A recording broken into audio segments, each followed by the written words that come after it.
여보세요? 예, 반갑습니다. 안녕하세요, 목사님. 네네. 네.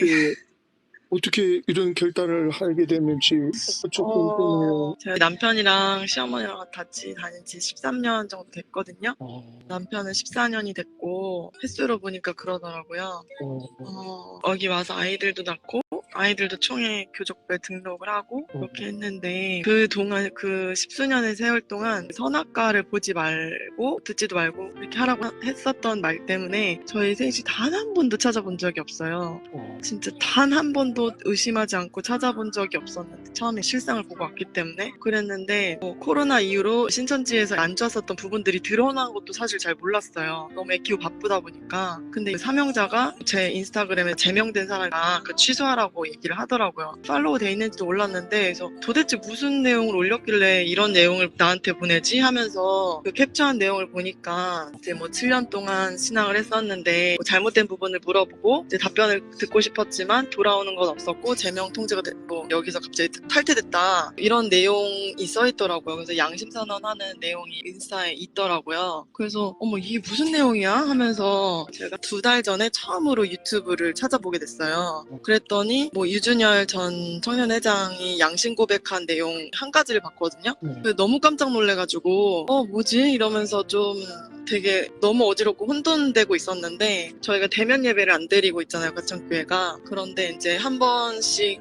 구역 모임을 할 때가 있어요. 구역 모임을 처음 나가는 날이었는데 근데 첫 구역 모임 때 제가 그게 너무 얹혀 있어가지고 구역장님한테 여쭤봤어요. 이런 거 왜 총에서 해결이 안 되고 아직도 왜 사회를 보고 있고 왜 이런 횡령이나 성폭행 문제를 해결하지 않고 있냐, 이거 제임스는 사람이 없지 않냐 그랬더니 노아의 이제 아들 함 얘기랑 모세가 구스의 여인 취했었던 그런 내용들을 들면서 나는 그런 거 궁금하지도 않고 보지도 않고 찾아보지도 않는다. 그러니까 집사님도 앞만 보고 달려갔으면 좋겠다 라고 하면서 결국에는 정의는 드러나게 돼 있고 하나님이 심판하실 거다 이런 얘기를 하시더라고요. 네. 그래서 더 이상 할 말이 없잖아요, 거기에다 그렇게 얘기하는 사람한테. 그래서 이제 알겠다고 했는데 마음이 해결되진 않았었죠. 그러고 나서 마음이 되게 불편했는데 한 달 정도 있다가 이제 신천지 다니고 있는 친구가 저희 집에 놀러 와서 야, 요즘에 그 고총무 때문에 난린데 자기 너무 체해 있다고 이렇게 얘기를 하더라고요. 그래서 고총무?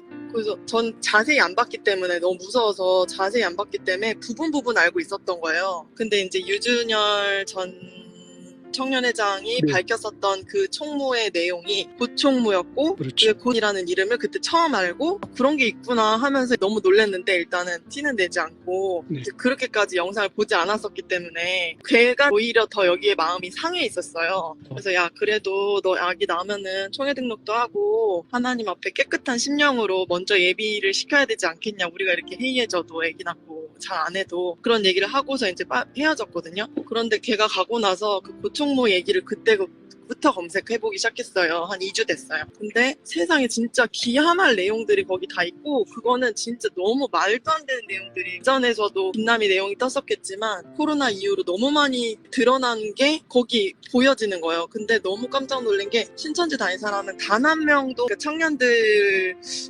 검색 많이 하는 친구들은 그럴 수는 있겠지만 대부분이 정말 그걸 한 번도 검색해보지 않거든요. 정말 그냥 북한처럼 생활을 해요. 맞다 하면은 맞는 거고 보지 마라 하면 보지 않은 거고 교회에서 나오는 영상만 유튜브에서 계속 조회수 올리고 했는데 이제 그러면서 너무 놀래서 제가 하루를 고민하다가 그 다음날 남편한테 얘기를 하고 이제 남편도 같이 놀래가지고 여기 JMS가 다른 이단이랑 다를 게 뭐가 있냐면서 완전 종교 사기 집단이라고 이렇게 얘기를 하면서 저보다 더 마음이 상했어요. 그래서 저는 목자에 대한 부분을 안 찾아봤기 때문에 그랬었는데 아니 오빠 그래도 이게 12지파 24장로 7명 내생물 이런 직위가 바뀌지 않고 우리도 거짓을 행하고 하는 것처럼 사람들이 죄를 지으니까 그 사람들을 바뀔 수 있지만 실상과 목자는 안 바뀌지 않냐, 우리 이거를 어떻게 좀 해결을 해보자, 이대로는 신앙을 못하겠다라고 해서 이제 그랬는데 남편은 고총무 이야기만으로도 여기 나갈 필요가 없고 여기서 제일 자부했었던 게 최선의 성공 공의공도의 나라인데 이거는 이럴 수가 없다, 이런 나라는 영원할 수가 없다라고 얘기를 해서 자기 대면 예배를 시작한다 해도 나갈 수가 없대요. 그래서 이제 남편은 어떻게든지 설득해보려고 또 목자에 대한 부분을 찾았어요. 세상에 진짜 이러면 안 되는 일들이 너무 많이 터진 거예요. 그래서 그러면서 또 교리 비교도 보게 보게 됐죠. 교리도 조금씩 변개되는 거를 그때 보게 되고, 아, 이거는 목자까지도 이렇게 됐구나. 진짜 다 여기는 다 돈판 뭐 이런 판이구나 이런 생각에 또 남편과 그 내용을 공유하게 되고, 남편도 이제 같이 동의하고 이제 고민을 하다가 저희 어머니 때문에 결단을 더 빨리 했었어야 되는데 결단을 못 하다가 어머니랑 열매들 때문에 결단을 못 하다가 어제 이제 얘기를 드렸어요. 근데 아마 탈퇴 처리는 되지 않았고 뭐 8주 연속 안 드리면 뭐 그렇게 될 것 같긴 한데 아직은 모르는 상태인데 일단 전달했고 다 탈퇴하고 나왔거든요. 그런 상태고 매일 진짜 한 5시간, 6시간씩 이동할 때도 제가 일을 하는데 이동할 때도 계속 이 교리 이런 내용들을 보고 있어요. 그러다가 어제는 새벽까지 쭉 보다가 참여를 문자를 못 드렸었던 이유가 거기서 십수년 동안 배웠었던 1대1로 그 적용되는 그 교리 내용들이 마음속에 너무 안 깨져서 이거 큰일 났다 싶은 거예요. 그게 제일 걱정이었는데 어제 새벽에 들으면서 구원관에 대한 부분이랑 몇 가지에 대해서 이제 실상 바뀐 거 그런 부분에 대해서 좀 깨지면서 이제 용기를 내게 됐거든요. 그래서 이런 식으로 하나하나씩 성을 무너뜨리면 되겠다라는 생각이 들어서 새벽 기도가 어떻게 진행되는지 저도 어떻게 참여할 수 있는지 이런 거 여쭤보려고 전화드렸어요. 너무 잘 주셨습니다. 처음에 신천지는 누가 먼저 들어가게 됐나요? 대학 친구가 전도를 해서 들어갔고 거기서 구역을 처음 배정받았는데 거기서 만나게 됐어요. 어머니가 토요일날 만나서 이런 얘기를 했는데 난리가 나셨어요. 이야. 연을 끊자. 어떻게 둘 다 그렇게 선악과를 먹었냐.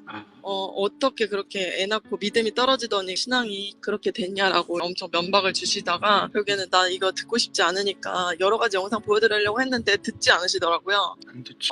그래서 그렇게 한두 시간을 얘기를 하다가 가셨는데 남편은 그럴 줄 알았대요. 이만희가 죽어야 엄마는 나올까 말까라고 하더라고요. 그리고 사실이라고 안 믿고 있어요. 전혀. 짜깁기 했고 음성도 변조된 거고 편지도 날조된 거고 뭐 다 이렇게 생각하시더라고요. 절대 안 믿는다. 그런 거라면은 진짜 기야말 노릇이지만 절대 믿지 않는다. 이렇게 하시더라고요. 그 정도군요. 실상에 대해서 사람들이 생각이 안 바뀐다니 뭐 어떤 경우죠? 뭐냐면은 연세 드신 어머니 또래 분들은 전혀 찾아보지 않고 전혀 그렇게 믿지 않고요. 30대, 20대 친구들은 어렴풋이 이제 아는 친구들도 있을 거예요. 그런데 밑에는 썩었지만 목자는 바뀌지 않았다. 그리고 실상이 우리가 보지 않았냐, 보고 듣고 믿지 않았냐, 그걸 어떻게 우리가 부인하냐. 그러면 자매님은 신천지 가기 전에 신앙생활 해보셨나요? 네, 계속 했었죠. 한 6살 때부터 계속 교회 다녔어요. 침례교회 다녔었어요. 네, 감사합니다. 목사님 바쁘신데 감사합니다. 아유, 감사합니다. 저도 감사합니다.